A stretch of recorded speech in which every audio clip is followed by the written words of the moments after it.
car ride to go. So I figured I wanted to talk about my dad. Because I feel like maybe it'll help me a little bit if I just talk about it. I don't know. I've never talked about it before.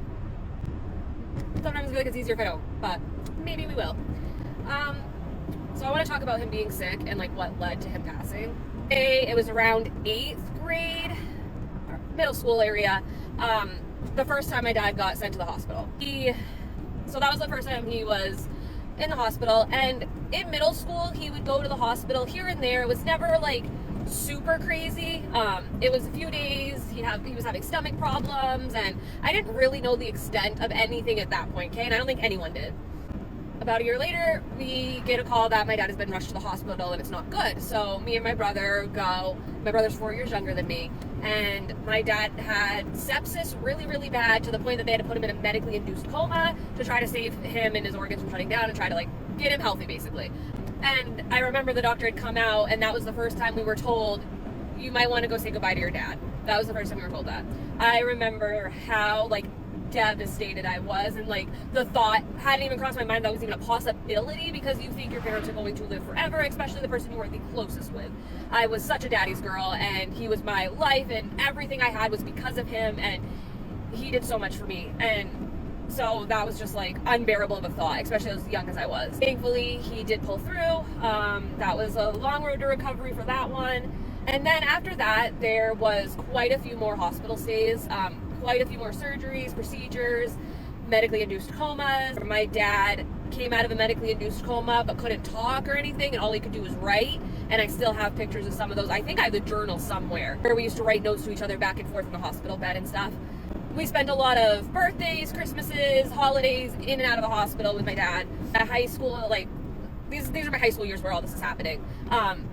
And then I get a little bit older, and like I'm kind of on my own now, and I'm there for everything. So anytime my dad was in the hospital, anytime we had a surgery, anything, I was there.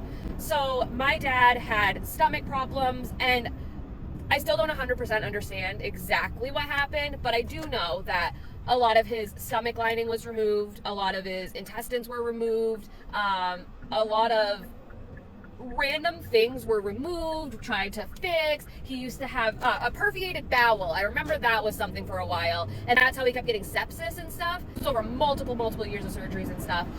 And I want to say I was like 20, 21 when we had our first Boston incident. And this is when my dad had to go to Boston for a surgery, and they had actually called in doctors from other parts of the United States to come in and like kind of talk about my dad's case, have other eyes on it. I know that there was a medical paper at one point written about it, and I know that they didn't really understand what was happening, and it was a lot of like, we'll try this and then we know it's not this, you know what I mean? And I know that that's sometimes how they have to do things, because like, especially if it's something rare, you don't necessarily know that that's the, you know what I mean? That's not the most common answer because it's rare and stuff. So that makes sense to me. When the first Boston trip happened, I went down too. I got a hotel, but I stayed at the hospital, and except for sleeping, basically, so they wouldn't let me sleep there. And during that time, I remember there was going to be a 10-hour surgery. And I remember that day, I was with my dad before surgery, and he told me to go explore Boston. You know I'm going to be under for 10 hours. Go enjoy your day. And I told him I would, because I knew it would make him happy. I didn't. I never did. I didn't leave that fucking hospital for 10 hours. I sat in the like waiting room for surgeries, and like they have that TV with people's initials, and you can see like they're being prepped, they're in the OR, they're in recovery, you know what I mean? So that's where I sat, because I just wanted to see, because for some reason I couldn't comprehend why a surgery would take 10 hours, and we were warned that this was very risky, blah blah blah. So I was not gonna leave. I was there in case anything happened. What could I have done? Probably fucking nothing, but I didn't care. And so I remember just watching the OR. He's in the OR, and I mean fucking forever went by. And I remember we hit the 10-hour mark, and he's still in the OR. And I remember every minute after that, I was freaking out. Like, what went wrong? Something had to go wrong. Why would it be even a minute over 10 hours? You fucking idiot. Like, I know now, like, obviously anything could have made it take a little bit extra, whatever. But it ended up being 10 and a half hours before he went into the recovery room. And that 30 minutes, though, was absolutely... Oh my God, the fear I felt in those 30 minutes of like, what the fuck is going to happen to my dad? Why isn't he out of the OR? What's going wrong? Blah, blah, blah. And I remember when they finally came out and told me he was in recovery and I could go see him, the joy I felt. And I have a picture, and that used to be my cover picture for the longest time, of me holding my dad's hand. Like, was a huge milestone to us. We did this. We were told basically that this was the surgery, that they think they're going to fix everything. Like, they think they figured it out. They have the best of the best helping and all this stuff.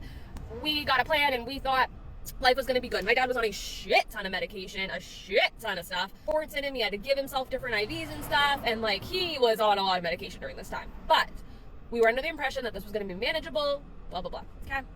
So after that surgery, he was in Boston for a while, recovered, came home, and we thought everything was going to be okay. And it was. I don't even remember exactly how long. It wasn't very long. I want to say it maybe a few months, maybe. And I think that's pushing it. And my dad was back in the hospital. Again, with like sepsis happening, he had what is it called? Whatever it's called when like you can't have other people in the room with you. C. diff. Holy fuck, he had C. diff. There we go. So during that time, obviously things got really scary because there's a lot of protocols you have to take when you have C. diff and stuff like that, and a lot of different things you have to do, blah, blah, blah. Anyway, he had to have another surgery. This surgery, basically, they realized like his bowel was basically perforating all the time, and he was making himself sick by needing to go to the bathroom, basically, okay? So, if you've never heard of an ostomy bag, Google, I guess, but I'm sure you'll get the gist after this. I'd end up having to have an ostomy bag. This is when everything went so downhill. Because my dad obviously had to quit his job probably a year and a half prior to this and like get on disability and stuff because like he could not work. He literally, for the first few years he was sick, he did keep working and stuff, but then it got to the point where he was in the hospital more than he wasn't. And there was a good year and a half where he was in the hospital more days than he was out ever. Like it was insane for a while. So anyway, he gets the ostomy bag, and this is when my dad's mental health really starts going downhill. Also during this time, remember, he has been put under for surgeries more times than I can actually count, plus procedures where he's under anesthesia, plus that like medically induced comas. There was multiple of those, and over the years my dad's like mental state had changed, and like he had become like an angry person that he wasn't before, and like he would recall conversations but they weren't exactly what happened, but in his head that is what happened, and like it was a lot. He would go from 0 to 100 really quick, and like also when you go on like that many times, like I can't imagine it doesn't mess with your brain chemistry. There's no way it can't. Like that just is crazy to me, and that makes sense that this happened.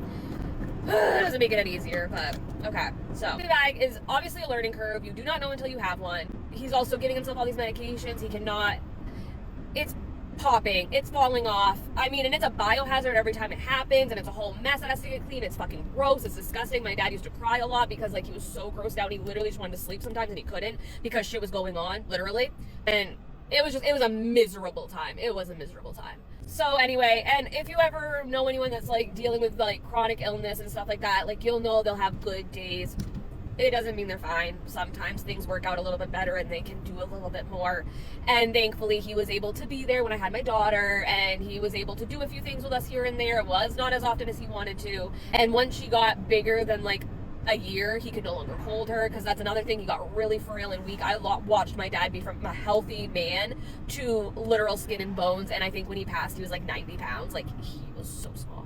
And let's fast forward to around November of 2020. I had left my daughter's father and I had moved in with my dad with my daughter, and he was so excited to have us. He loved my daughter with all his heart, and he loved watching her and stuff. So I want to say about 2 months after we had moved in there, it might be late January, early February this happens. He has finally been on medication long enough. His blood has come back good enough, and as swollen as they once were. So they had scheduled basically a final surgery where they were gonna reverse the ostomy bag, give my dad back his ability to basically be a human at this point. Like genuinely, that's how it felt. And so I remember we're going for surgery and stuff, and he goes in. And a couple hours pass, and they come out to talk to us. And all they said was, the surgery was not successful. Your dad has been cut open so many times, has had so much removed, has so much scar tissue. He's been under so many times, like fucking Christ. And basically that they were no longer going to be able to perform any surgeries on him. The ostomy bag was now going to be permanent, and they will never operate on my dad again. It's not safe. His organs started failing. He will die. I knew my dad was going to take it well. He did not.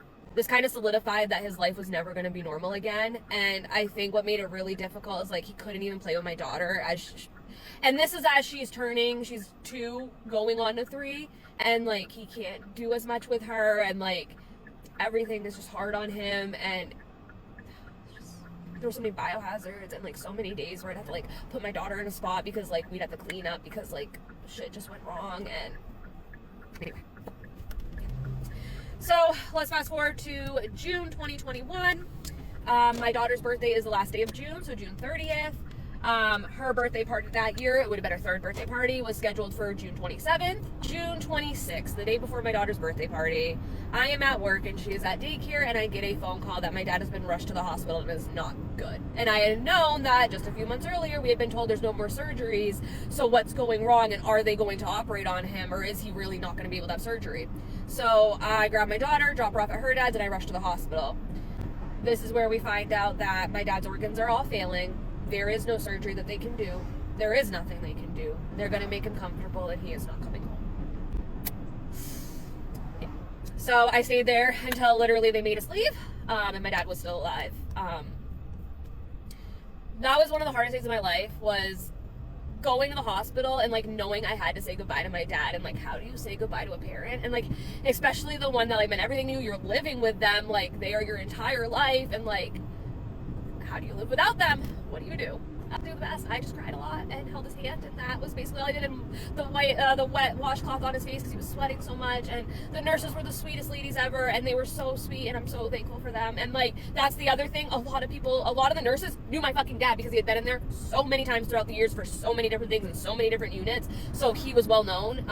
And so I'm very thankful that we had nurses that had known him and like were able to tell us like stories from other times he had stayed there, and like it was really nice to get those, but it was fucking difficult.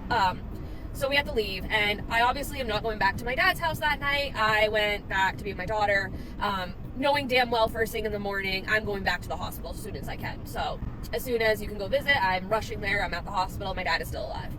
Obviously I canceled my daughter's birthday party, literally didn't give a fuck at that point. And so the 27th, good. So the 27th comes, and I get there in the morning, and my dad is basically like, he's not gonna last much longer. I am very thankful that the last thing he said was to me. He told me he was gonna be okay. And then I was holding his hand, and he passed away on the 27th, 3 days before my daughter's third birthday. I was not mentally okay for a very long time.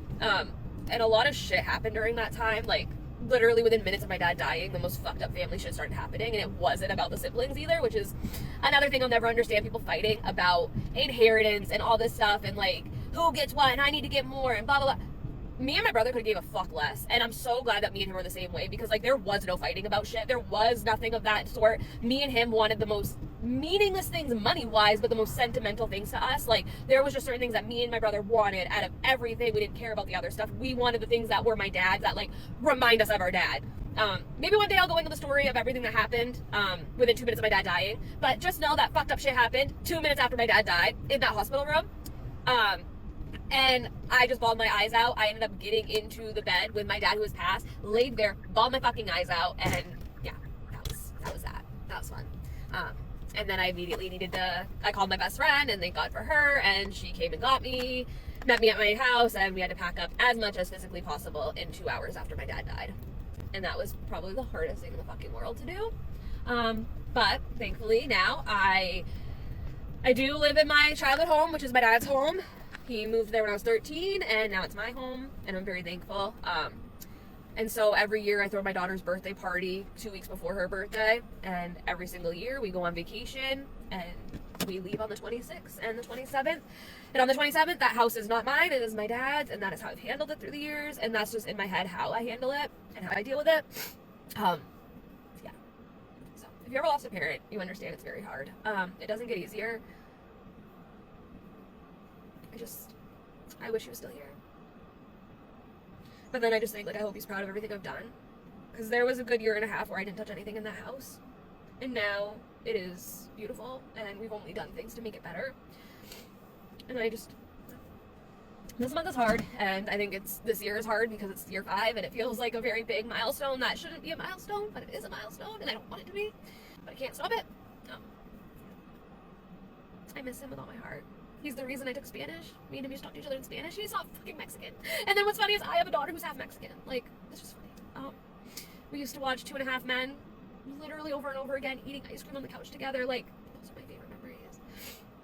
And then he used to love going in the woods before he really got sick, like while we were younger. And I remember his favorite thing was, let's get lost in the woods, and we would. And we always found our way out, but I remember being scared, and I think my dad always knew where we were, but he didn't tell us that. And he had just a great sense of humor growing up too, and just, I miss him. He was my favorite human. So, if you still have your favorite person, just remember, take all the pictures, take all the videos, because those are the one thing that I'm so grateful that I'm obsessed with and that I have. Because there wouldn't be much if I wasn't the one taking them all. And I know a lot of them are in the hospital, and that part sucks, but at the same time, I'd rather that than not have them at all. And I'm very thankful that I have what I have.